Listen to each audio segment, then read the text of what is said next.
What's going on, my broskiis? My name is Toadskii, back again, here to bring you guys yet another One Piece Treasure Cruise video, and of course, another month, another brand new tier list, and in this month, we actually don't have a hell of a lot of characters to talk about. We only had the introduction of a few new units here. We've got the Luffy that came out during the treasure map, we had 6+ Kaido, of course, and we've got the two new characters debuting with Egghead, Lilith, and Jewelry Bonney. Now, of course, Trafalgar Law 6+, a lot of people really got him throughout the month of January. However, we did talk about him last month and did add him to the list because, you know, technically he did debut in the previous tier list. But speaking of the tier list, let's go through my current criteria that I have in order to rank each of these characters. So first of which, there is the power of the unit, how much damage are they able to output, what is the speed of the character, how reliable is the character in using them in content, and what is their clear rate as a captain. You know, when you use them as a captain, is their content they straight up cannot clear due to the constraints of the captain ability design, and how usable or versatile is the unit. So characters that are able to be put in multiple different teams, even in teams where they're not even boosted, just because of how good the unit is, obviously gives more credence to that character. Now, at this current point in time, this is our current tier list format. I am thinking of shuffling some things around, changing the way that I rank characters. We'll see. It may take a bit of time to implement something such as that, but it is something that I have been thinking about over the past couple of months, just to make things a bit more fair on some certain characters, but I digress. We're here to talk about what we have currently right here. So let's start from the bottom of my list and see if there are any characters that need to be shifted. So throughout this current month, of course, we had, you know, obviously all of these New Year's characters, people still playing around with those units, and the introduction of this Luffy, Kaido, and then Lilith and Bonney. So how have these characters influenced these characters in the tier list? Now, due to the introduction of Lilith and Bonney, characters that are int, shooter, and cerebral, in my opinion, have received a bit of a buff. Not all characters received a bit of a buff though. You know, characters such as like Izo Okiku, yes, they're a shooter unit, but just because you had a character like Lilith come out doesn't immediately make Izo Okiku better. There are some units that do get slightly better though. Currently, looking at this tier list, in terms of tier 5, nothing really stands out in terms of it being buffed. However, the introduction of 6+ Kaido, obviously really good for quick teams, but he also has the 6+ form where he now boosts driven characters. So driven characters also receiving a slight buff as well with that Kaido release. The Luffy is whatever, but you know, it is what it is. Nothing really too crazy here in tier 5. Moving into tier 4 though, like this Jewelry Bonney, it's kind of disappointing how bad this unit actually is. This character is really not that great. Katakuri and Oven, I actually really want to bump them down. They just never see play. They're just kind of mid all around. The rest of these characters though, I mean like Raizo and Shinobu, I kind of want to bump them up a little bit. They're actually seeing a bit of play. Very good in the recent treasure map, of course. I think Perona is also very good with her recent additions to the int and also for shooter characters. I think Perona is very, very good still. V1 Jewelry Bonney definitely saw a bit more usage this month. She was really, really nice to have. Still a big fan of V1 Kuzan though. He's got a great design. Very good for treasure maps too. Like an insanely good treasure map unit. Hina and like Gecko Moria technically got a slight buff, but nothing really too crazy, to be honest. Let's move on up to tier number 3. Anything in tier 3 really stand out? I mean, Cerebral receiving some slight buffs with the introduction of Lilith. I actually did use Nico Robin and Robin and Nami 6+. This dual unit with the PKA level 150, I am using it, and this unit is just incredible, really, really good. Shirahoshi Mancherry, obviously, I rate that unit insanely high. I think Croc and Dofi need to be bumped down a little bit. They, on paper, they're an interesting unit, but they're just not really that great to use in a lot of content. They're definitely more of a meme rather than an actual strategy. There's just better units you can use in more circumstances. You know, just using them in content, they're just not that great.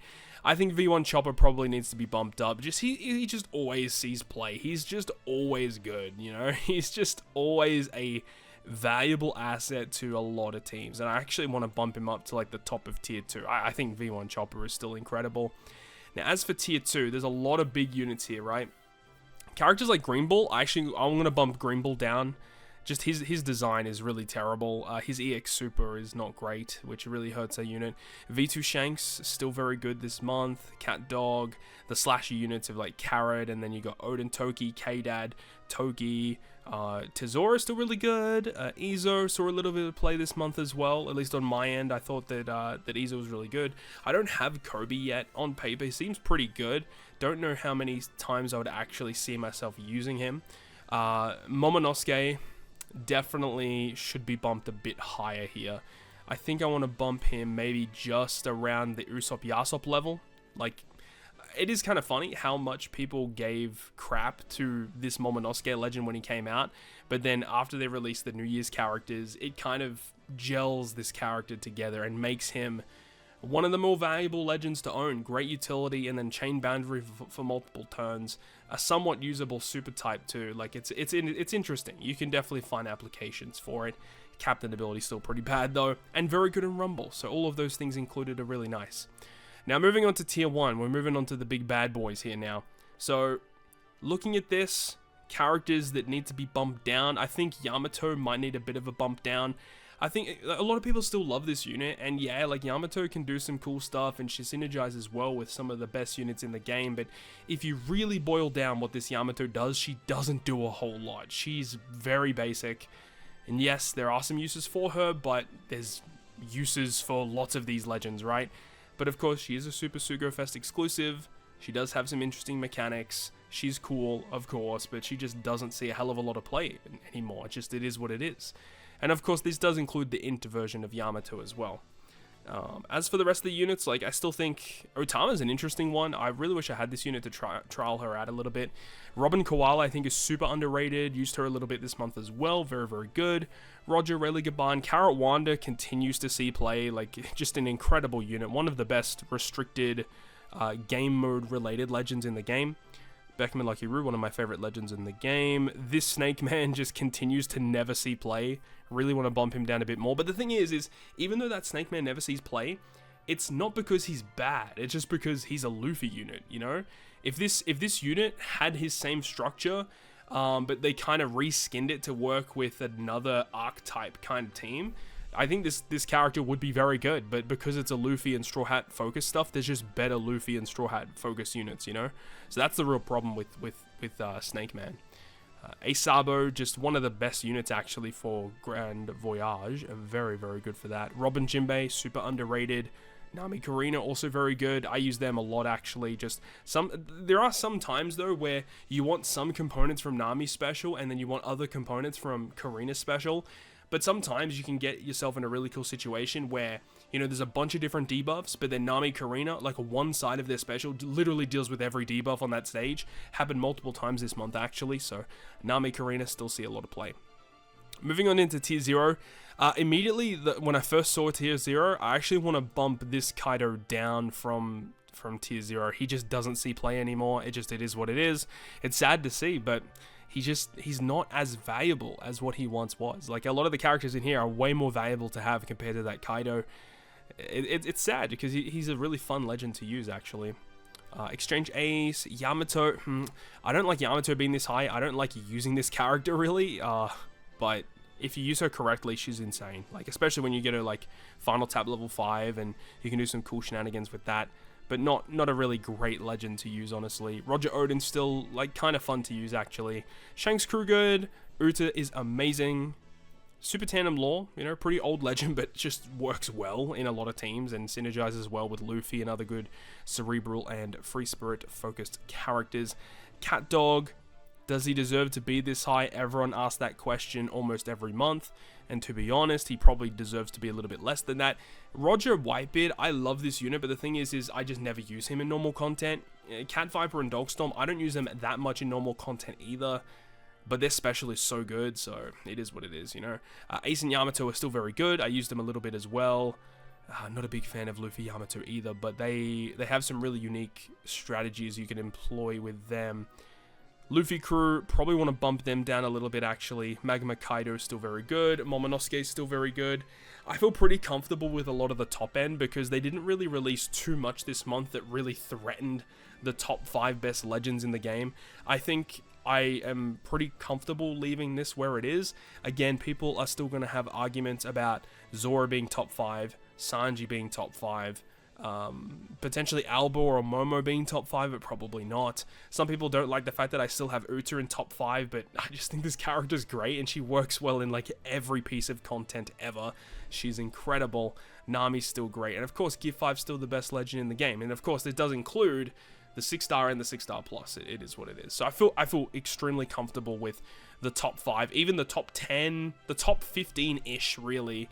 Like, I probably want to bump them down, actually, to be honest, but it's hard. Like, these units are really hard to rank, but I'm, like, up until, like, around Queen, like, this period here, I'm comfortable with the placings of all of these characters. But we've gone through all of our previous ranks. Let's go now and implement some of the new characters that were debuting throughout the month of January. So the first character we will have a look at is going to be the Treasure Map Legend Luffy, this bath time Luffy. Now, the problem is he's a Luffy character, so that's immediately a big issue because there's inevitably going to be better Luffys in the game, which means it may be very difficult to build teams around this unit. Saying that though, this Luffy has a very good set of skills. His super type or super class, whatever it is, removing 6 turns of special bind, fantastic utility special. He can either do attack boost or color affinity, insane amounts of healing. So I think he does have a use, and the fact that he can synergize well with a lot of good units in the game. You can run like a hybrid captain scenario. Just the fact that he has good utility. Like, there aren't actually a lot of Luffys that just do insane utility, and this is one of those Luffys that can do it. Of course, he gets access to some of the best supports in the game, and I think he synergizes well. I think he's a great legend, actually. Now, where would I actually rank this legend? I think at the moment, he's actually probably a tier 1 legend, which is crazy to say, but he's actually insanely good, and he works well with a lot of the good units. He has orb changing as well into rainbow slots, which you can abuse with like the Guild Tesoro ship, which gives you enhanced damage if you have a rainbow slot.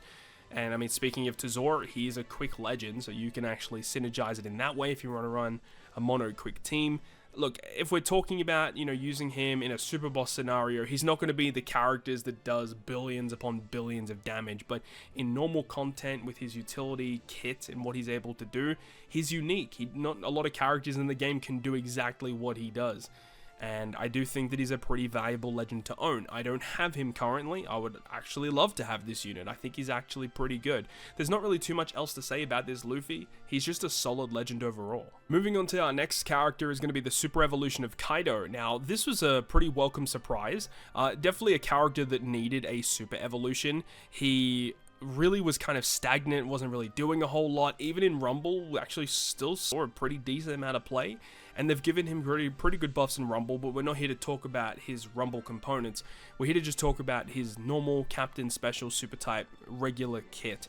And what they've done with this guy is pretty good. I mean, his Captain ability didn't really change a whole lot, aside from adding the Driven class into his Captain ability. So now he gets access to a lot of characters he can boost, so you don't have to run those mono quick teams. You can run these Driven teams now. Now, he actually does still give a 4.5 attack boost to all other classes or all other characters, so you can still run whoever you want. You just get the bigger buff from Driven characters in particular.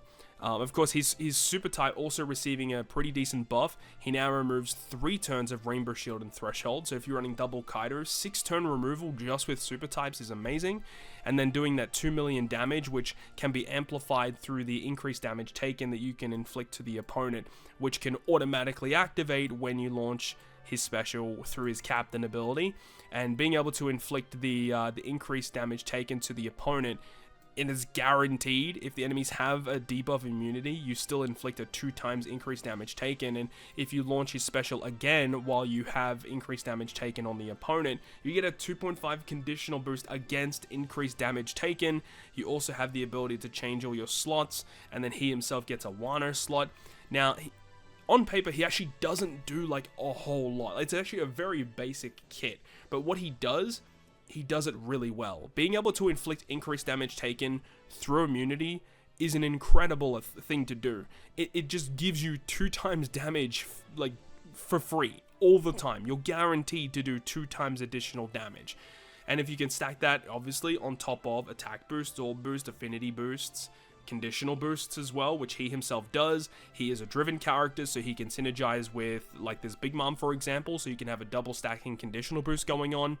You can do some very, very cool stuff with this Kaido, and for all of these reasons, at the current point in time, I actually want to put him in tier 1. I'm going to be putting him relatively high in tier 1, actually, around this level, maybe just above these utility focused characters. I think this Kaido is an incredible character.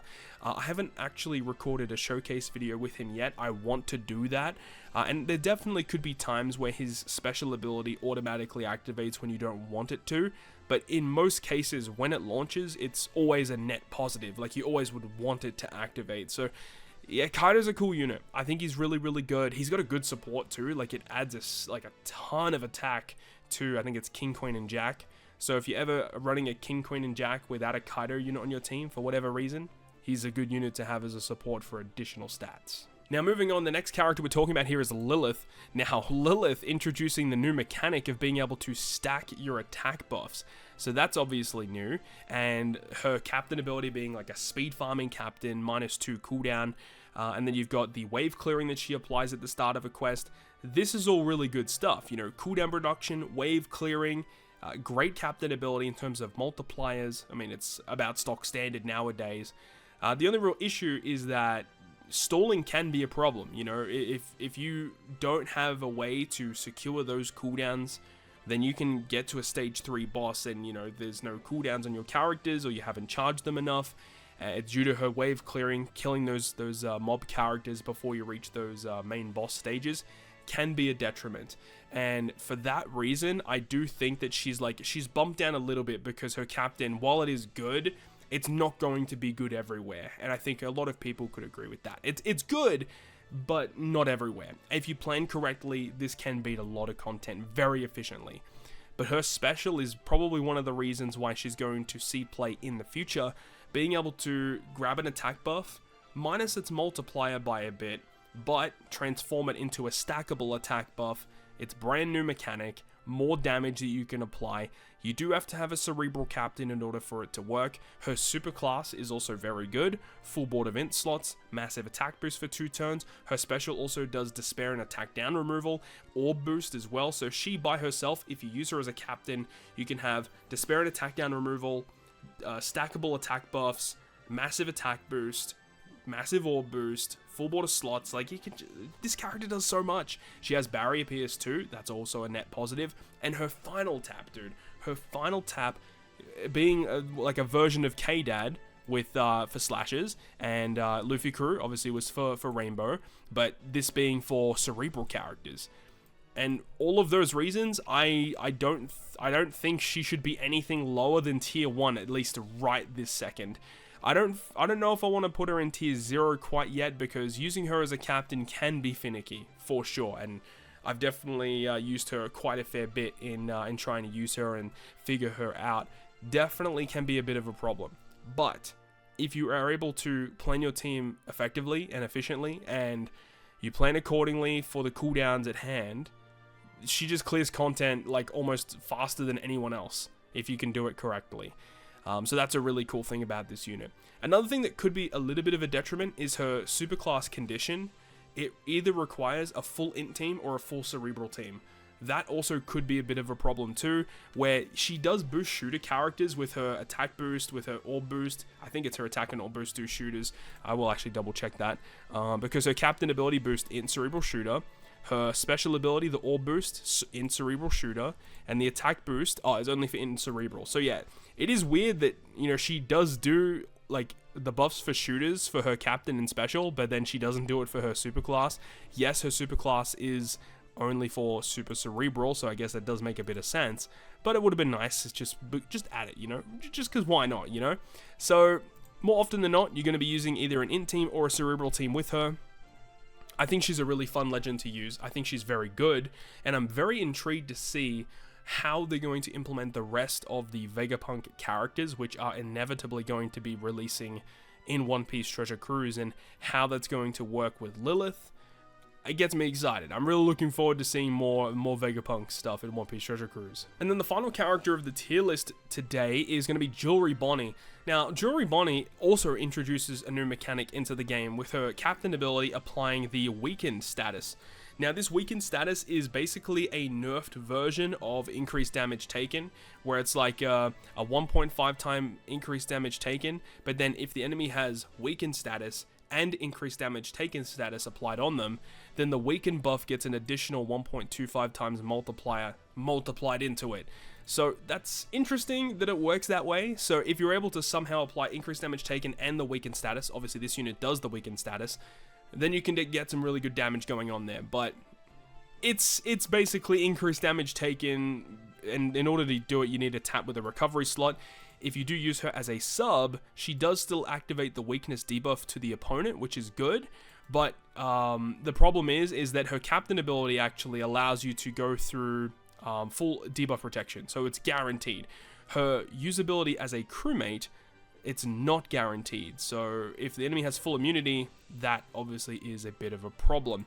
She also does give you an increased damage taken and a weakened conditional boost, so that's really neat. So she not only applies the debuff through immunity as a captain, she gives you a conditional boost against it. She has great utility. If you do use her as a captain, instead of applying the debuff, which she can already do as a captain, she instead gives a 50% resistance for sign in, so just more damage, because why not?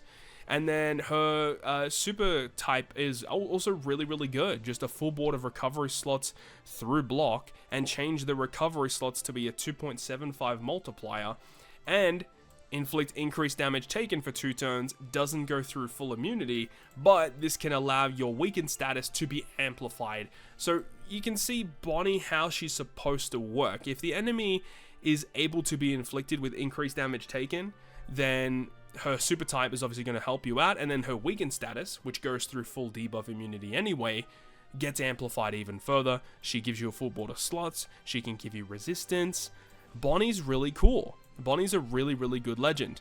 As for where she gets placed though, I don't think she's going to be as usable as Lilith in the future, but because her special has really good utility and her super type is still very good too, and she is the only character in the game as of right now that can apply this weakened status. So until they introduce more characters with this effect, I think Bonney will be good right now, but as that effect becomes more and more prevalent, Bonney's usability will likely decrease. And it's always what happens. They introduce a new mechanic, then a bunch of characters come out with the mechanic, and then the first character with the mechanic is like the worst version of that unit. So we'll see, but as of right now, I think Bonney is like a solid tier 2 character. Like, these are some good units, and I feel like Bonney's probably in the same vein as these characters here. As of right now, I feel like she's probably maybe around Drake level, maybe a little bit higher than Drake. You probably could do that, but I feel comfortable leaving her in tier 2 right now. As for right now, this is going to wrap up my tier list though. I feel pretty comfortable with how the characters were ranked. I feel comfortable with how we added the new characters into this list here. And then in terms of the top end of the tier list, the top 5 and tier 0, it's just how I feel right now. Nothing is really threatening that top 5 position. Of course, we had Zoro Sanji come out with the New Year celebrations, but looking forward into the month of February, we're going to be hitting the global anniversary, which will introduce global exclusive, or not global exclusive, but anniversary exclusive characters akin to the Shanks and this Luffy and Kobe, wherever he was. Kobe down here. Characters in that same vein. So these are going to be restrictive legends that you can only pull on anniversary Sugo Fests. These characters are exclusive. I assume they're going to be half decent.